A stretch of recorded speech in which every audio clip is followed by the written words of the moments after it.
ब्राह्मणवाडा तालुका अकोले येथील सन 1880 मधील ब्रिटिशकालीन शासकीय विश्रामगृह शनिवारी भीषण आगीत पूर्णतः जळून खाक झाले. डोंगरावरील वणव्याने अचानक उग्ररूप धारण करत विश्रामगृह परिसर गाठला आणि काही क्षणांतच संपूर्ण वास्तू आगीच्या भक्ष्यस्थानी पडली. या घटनेमुळे परिसरातील ऐतिहासिक वारशाचे मोठे नुकसान झाले असून ग्रामस्थांमध्ये हळहळ व्यक्त होत आहे. आगीची माहिती मिळताच स्थानिक नागरिक, ग्रामपंचायत सदस्य, कर्मचारी व युवकांनी घटनास्थळी धाव घेत पाणी, पाईपलाईन आणि उपलब्ध साधनसामग्रीच्या मदतीने आग विझवण्याचा शर्थीचा प्रयत्न केला. मात्र आगीची तीव्रता मोठी असल्याने प्रयत्न निष्फळ ठरले. नंतर अग्निशमन दलाने घटनास्थळी दाखल होत आग नियंत्रणात आणली. वनविभाग उशिरा पोहोचल्याने ग्रामस्थांनी संताप व्यक्त केला. दरम्यान या भीषण आगीच्या घटनेचे जीव धोक्यात घालून धाडसी वृत्तांकन करत पत्रकार संजय भाऊ गायकर यांनी घटनास्थळी उपस्थित राहून चित्रीकरण व माहिती संकलन केले. त्यांच्या तत्पर आणि धाडसी पत्रकारितेचे परिसरातून कौतुक होत आहे.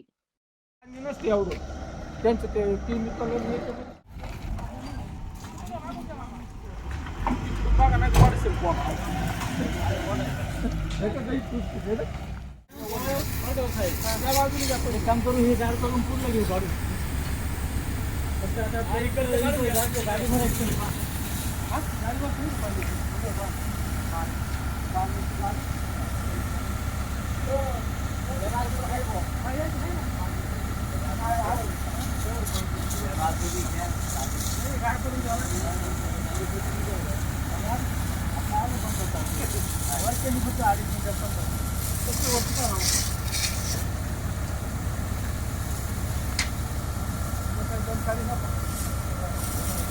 पहिले ते वाजून घ्या.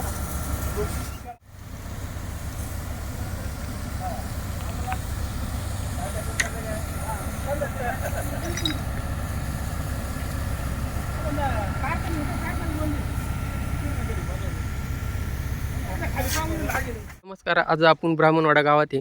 तर आपण मागे पाहतोय, आत्ता पण आपल्याला दिसतंय की जे सरकारी गेस्ट हाऊस म्हणजे विश्रामगृह जे खूप जुने आहे आणि त्याला आज वणवा पेटला होता. त्या वणव्याची आग एवढी भीषण होती की तो इथल्या स्थानिकांनी बरंचसं पाणी वगैरे म्हणजे पठार भाग असल्यामुळे पाण्याचा तुटवडा आहे.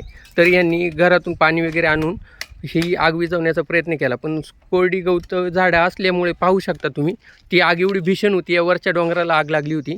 ती आग एवढी भीषण होती की ती आग इथून आली. त्याच्यानंतर ही झाडं पेटली गेलेली आहेत आणि त्या आगीच्या भक्ष्यस्थानी हे गेस्ट हाऊस पडलेले आहे.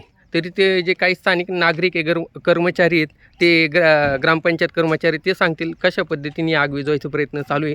त्यांनी आत्ताच कळवली की अकोल्याला जे अग्निशमन दल आहे त्यांनासुद्धा कळवलेले आणि आत्ताच आपण वन विभागाला सुद्धा सांगितलेले ह्या घटनेची प्राथमिक माहिती दिलेली. कशा पद्धतीने आग लागली तुम्हाला काय वाटतं? काय नाही, ते स्थानिक लोकांनी आम्हाला सांगितलं का इथं आग लागली बंगल्याला. आम्ही लगेच आलो इथं. इथं पाण्याचं साधन नाही. सध्या परिस्थिती काय गेस्ट हाऊसची?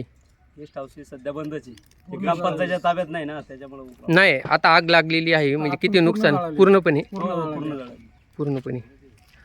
तुम्ही म्हणजे इथे जवळपास राहता, काय सांगू शकता सध्या या आगीबद्दल? इथं नेहमी हा वणवा पेटतच असतो. डोंगर वगैरे कोणी पण समाजकंटक हे पिटूनच देत असतात आणि ती आग डोंगरावरून पेटत इकडं गेस्ट हाऊसच्या दिशेने आली. गेस्ट हाऊसच्या दिशेने येऊन गेस्ट हाऊसला भीषण आग लागलेली आहे. मी पूर्णपणे ब्राह्मणवाड्याचा एक ऐतिहासिक ठेवा होता तसं पाहिलं तर तो पूर्णपणे नष्ट झालेला आहे. नष्ट झाला.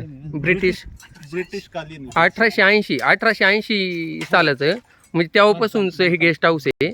मग ते आज पूर्णपणे म्हणजे जवळजवळ बंदच पडलं होतं. मला म्हणजे मी या गावात म्हणजे जे 15-1 वर्षापूर्वी आलो तेव्हा मला वाटतं त्या काळात हे चालू होतं जसं काही. बरोबर ना? हे आता साधारणतः 7 ते 8 वर्षापासून बंद आहे. 7 ते 8 वर्ष. कर्मचारी स्थानिक होता, नंतर ते रिटायर झाल्यापासून गेस्ट हाऊस बंदच आहे. आपण पाहूया नक्की या गेस्ट हाऊसचं कशा प्रकारे नुकसान झालेले तर पाहू शकतो आपण. आतमध्ये पेटलेले आहे ना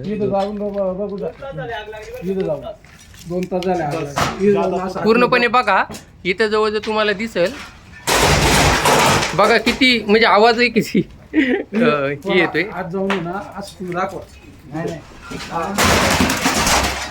पाहू शकता तुम्ही म्हणजे आम्ही जीव धोक्यात घालून तुम्हाला दाखवतोय सध्या अक्षरशः कधी काय होऊ शकते. पूर्ण गेस्ट हाऊस आगीच्या बक्षिस्तानी पडलेले.